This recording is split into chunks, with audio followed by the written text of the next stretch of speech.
Hello everyone, welcome back to our channel. आज पढ़ेंगे हम कॉलेसिस्टाइटिस के बारे में। कॉलेसिस्टाइटिस का मतलब होता है गॉल ब्लैडर का इन्फ्लेमेशन, ठीक है। और ये जो कॉलेसिस्टाइटिस होता है ना, ये मेनली हमेशा एसोसिएटेड रहता है विद गॉल स्टोन्स। मतलब अगर गॉल स्टोन्स हुआ है उसको, तो बहुत ज़्यादा चांस है कि वो आगे जाके कन्वर्ट हो जाएगा कॉलेसिस्टाइटिस में। और इसके 3 तरह के होते हैं, एक होता है अक्यूट, एक होता है क्रॉनिक और एक होता है acute super imposed on chronic. But mainly हम अक्यूट और क्रॉनिक के बारे में ही पढ़ते हैं। तो लेट्स स्टार्ट। सबसे पहले हम पढ़ेंगे अक्यूट के बारे में। जो अक्यूट कॉलेसिस्टाइटिस होता है उसमें क्या होता है, जो गल स्टोन्स हमारे बने होते हैं वो ऑब्स्ट्रक्ट कर देंगे गॉल ब्लैडर को, या तो उसके नेक में या तो सिस्टिक डक्ट में, ठीक है।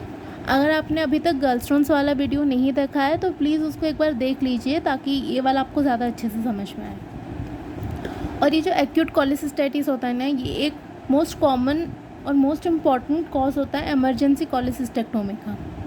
नहीं तो ये आगे जाके बहुत रिस्क है इसके।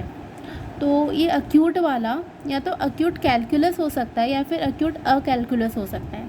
कैलकुलस का मतलब होता है स्टोन, तो अक्यूट कैलकुलस मतलब आप खुद सोचो, कैलकुलस है मतलब यहाँ पे जो मेन ऑब्स्ट्रक्शन हो रहा है वो बिकॉज ऑफ द स्टोन। और जो अक्यूट अकैलकुलस है मतलब इसमें ऑब्स्ट्रक्शन तो होगा ही, क्योंकि अक्यूट मतलब ऑब्स्ट्रक्शन है, लेकिन यहाँ पे स्टोन की वजह से नहीं है, स्टोन को छोड़ के कोई भी दूसरा रीज़न हो सकता है।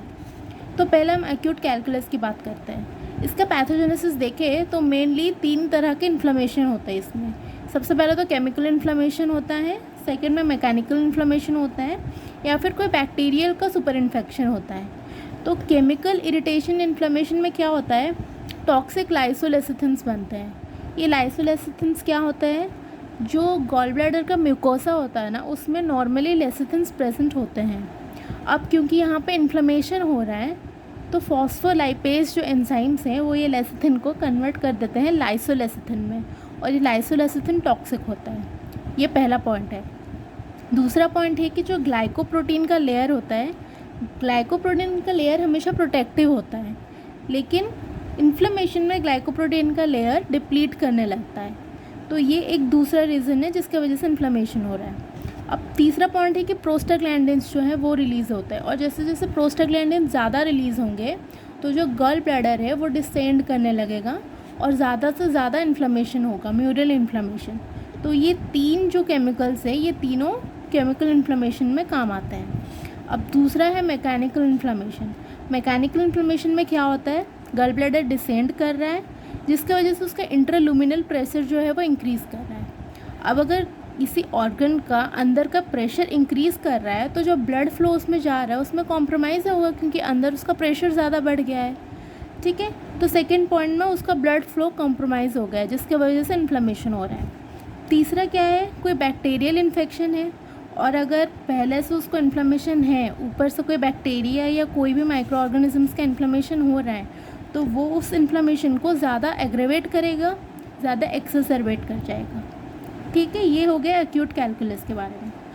अब अक्यूट अकैलकुलस का पैथोजेनेसिस देखते हैं। इसमें कोई ऑब्स्ट्रक्शन स्टोन की वजह से नहीं है, तो इसमें क्या रीज़न हो सकता है, मेन और सबसे प्रिंसिपल रीज़न वो है इस्चीमिया।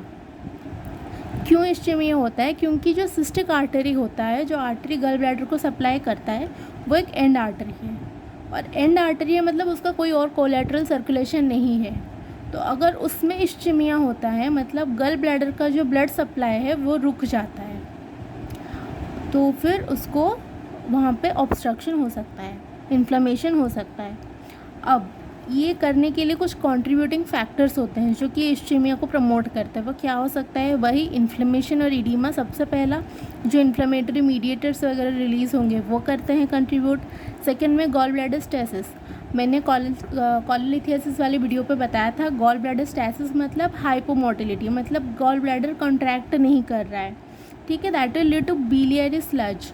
बिलियरी स्लज का मतलब है जो माइक्रोक्रिस्टल्स बने होंगे ना कोलेस्ट्रॉल के, वो गॉल ब्लैडर को कॉन्ट्रैक्ट होने नहीं देंगे, वो उसका मोटिलिटी कम करा देंगे। तो ये है gall bladder stasis due to biliary sludge.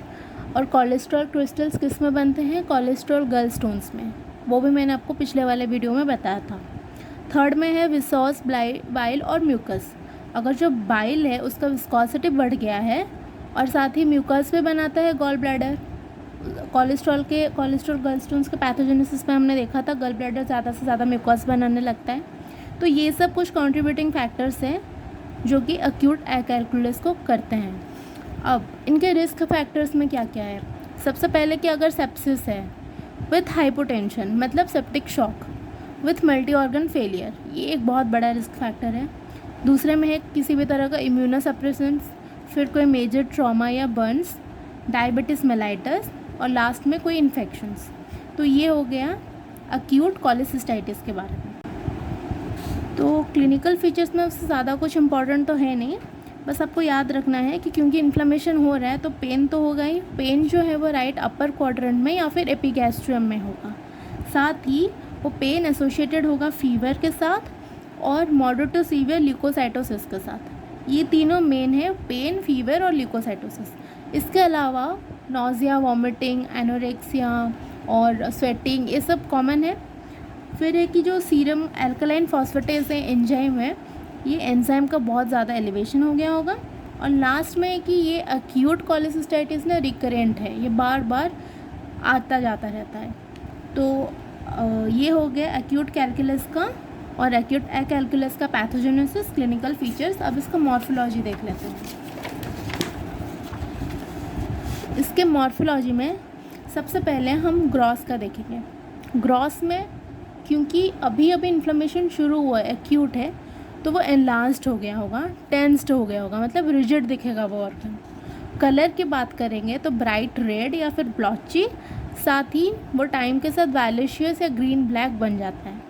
अब जो सिरोसा है ना, सिरोसा में दो चीज़ें देखने को मिलेंगी हमको। एक तो सब सिरोसल हेमरेज होगा, सेकेंड में फिब्रीनस एक्सूडेट, जो फिब्रीन है वो डिपॉजिट कर जाएंगे और जो एक्सूडेट है ना, जो फ्लूइड आएगा उसमें हमको फिब्रीन देखने को मिलेंगे।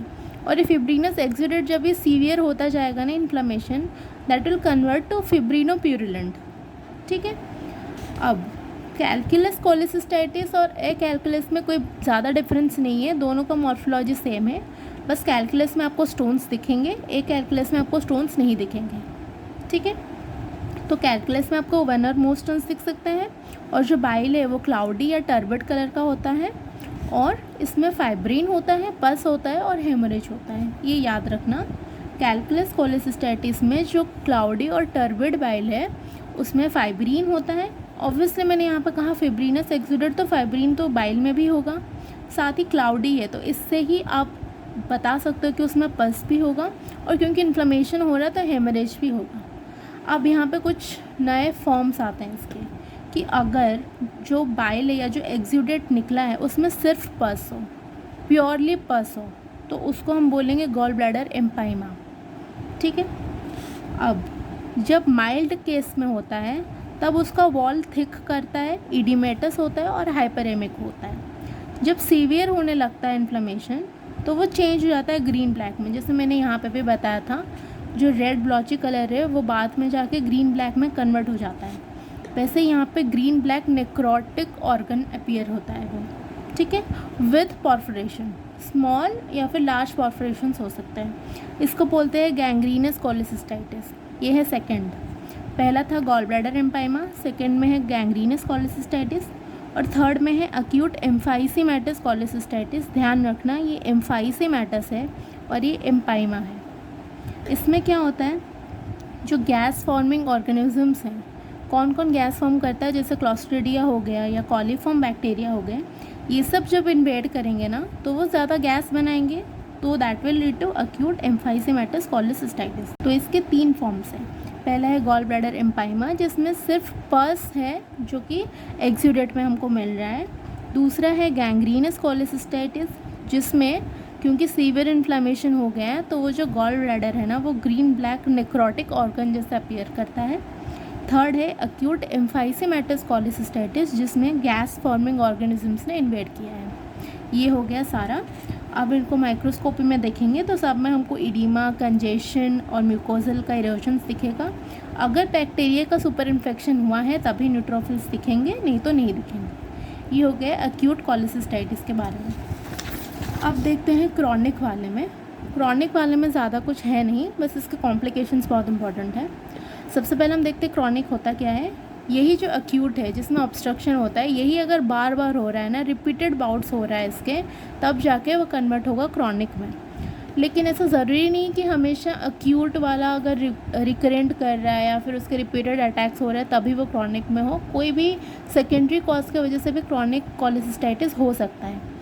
एंड 90% टाइम्स में ये एसोसिएटेड होता है विद द कॉलीलिथियासिस, मतलब गल स्टोन्स के साथ। अब इसके पैथोजेनेसिस की बात करें तो जैसे कॉलीलिथियासिस में भी हमने देखा था कि उसमें सुपर सैचुरेशन ऑफ बाइल हो जाता है। अब क्योंकि ये उसी के साथ एसोसिएटेड है तो इसका भी पैथोजेनेसिस ऑलमोस्ट सेम है कि बाइल जब सुपर सैचुरेट हो जाएगा, मतलब इतना ज़्यादा कोलेस्ट्रॉल आ जाएगा कि बाइल कम पड़ जाएगा उनको सैचुरेट करने को, तब फिर वहाँ से क्रॉनिक इन्फ्लेमेशन शुरू होता है। साथ ही अगर कोई इन्फेक्शन हो गया है ई कॉलाई या एंट्रोकोकाई का, तो वो और ज़्यादा उसको बहुत ज़्यादा हेल्प करेगा, एक और एग्रेवेटिंग फैक्टर हो जाएगा क्रॉनिक इन्फ्लेमेशन के लिए। इसके क्लिनिकल फीचर्स की बात करें तो वही सेम है, वहाँ पे भी राइट अपर क्वाड्रेंट या एपिगैस्ट्रियम पेन होता था, इसमें भी वही रिकरेंट अटैक्स होंगे, nausea, vomiting, intolerance to fatty foods, और इसमें भी लीवर एंजाइम्स जो हैं वो एलिवेटेड रहेंगे। कॉम्प्लिकेशंस की बात करें तो इसके कॉम्प्लिकेशंस बहुत इंपॉर्टेंट हैं। सबसे पहले होगा बैक्टीरियल का सुपर इन्फेक्शन हो सकता है जो कि फर्दर जाके सेप्सिस या कोलेंजाइटिस कर सकता है। परफोरेशंस हो सकता है जिसकी वजह से लोकल एब्सिस फॉर्मेशन होगा। रप्चर हो जाएगा तो वो डिफ्यूज़ पेरिटोनाइटिस। अब अगर गल ब्लैडर रप्चर होगा तो वो जो इन्फ्लेमेशन है वो पूरा पेरिटोनियम में स्प्रेड हो जाएगा ना, इसलिए डिफ्यूज़ पेरिटोनाइटिस। या फिर क्या एंटेरिक फिस्टूला हो सकता है, मतलब वो स्मॉल इंटेस्टाइन में जाके वहाँ पर फिस्टूला हो सकता है, या फिर वो स्मॉल इंटेस्टाइन में जाके ऑब्स्ट्रक्ट कर सकता है जिसको इलियस कहते हैं। या फिर अगर कोई प्री एग्जिस्टिंग मेडिकल इलनेस है, कोई भी क्रॉनिक इलनेस हुआ है, तो वो क्रॉनिक कॉलिसिस्टाइटिस की वजह से ज़्यादा एग्रेवेट कर सकता है। तो बस ये है उसके कॉम्प्लिकेशंस, या तो सेप्सिस कोलेंजाइटिस हो सकता है, परफोरेशन एब्सिस, रप्चर होकर पेरिटोनाइटिस हो सकता है, फिस्टूला हो सकता है, इलियस हो सकता है, या फिर aggravation of the pre existing medical illness. अब इसके मॉर्फोलॉजी पे आ जाते हैं। सबसे पहले इसका मॉर्फोलॉजी जो है, आपको एक चीज़ ध्यान रखना है कि एक्सट्रीमली वेरिएबल है। ऐसा नहीं है कि आपको यही सेम टाइप का मॉर्फोलॉजी हर टाइप के क्रॉनिक कॉलिसिस्टाइटिक केस में देखने को मिलेंगे, वैसा नहीं होता, ये वेरिएबल है। ग्रॉस में क्योंकि ये क्रॉनिक हो चुका है ना, तो अब इसका जो साइज़ है वो श्रंकेन करने आएगा। हमने देखा था एक्यूट वाले में कि इसमें एनलार्ज्ड था, पर यहाँ पे या तो नॉर्मल होगा या तो श्रंकेन होगा। अब इसका क्रॉस सेक्शन लेंगे तो वहाँ पे जो वल्स होंगे वो तो डेफिनेटली थिकेंड हो गए होंगे, साथ ही उनका अपीयरेंस जो है ना वो ओपेक ग्रे वाइट हो गया होगा। मैं इस बात को यहाँ पे क्यों बोल रही हूँ, क्योंकि यहाँ पे हमने उसके बाद उसका कलर देखा था, ब्राइट रेड, ब्लॉची, वैलोशियस था, या फिर ग्रीन ब्लैक हो गया था। यहाँ पे उसका क्रॉस सेक्शन लेते हैं तो हमको ग्रे वाइट अपीयरेंस देखने को मिलता है, ओपेक। अब वहाँ पे भी हमने सिरोसा का देखा था कि सब सिरोजल हेमोरेज होता है और फिब्रिनोपुरलेंट या फिर फिब्रिनस एक्सुडेट होता है। यहाँ पे सिरोसा सबसे पहले स्मूथ ग्लिसनिंग होता है, लेकिन जैसे जैसे इन्फ्लेमेशन बढ़ता जाता है, फाइब्रोसिस होता जाता है, वो डल अपीयर करता है। ठीक है, डल ड्यू टू सब सिरोसल फाइब्रोसिस। अब लुमेन में क्या होता है, क्योंकि मैंने कहा 90% times it is associated with गल स्टोन्स, तो लुमेन में हमको ग्रीन येलो बाइल जो है वो मिक्वॉइड होगा और स्टोन्स दिखेंगे। ठीक है, अब बात करते हैं इसके माइक्रोस्कोपी में। इसके माइक्रोस्कोपी के फीचर्स बहुत इंपॉर्टेंट है। जब माइल्ड होता है, दो केसेस हो सकते हैं, या तो माइल्ड केस या तो एडवांस्ड केस। तो माइल्ड केस में क्या होगा, हमको लिम्फोसाइट्स, प्लाज्मा सेल्स, मैक्रोफेजेस देखने को मिलेंगे म्यूकोसा में, और सिरोसा में हमको फाइब्रस टिश्यू देखने को मिलेंगे। एडवांस्ड केस में भी वही होगा, बस थोड़ा ज़्यादा सीवियर हो गया होगा।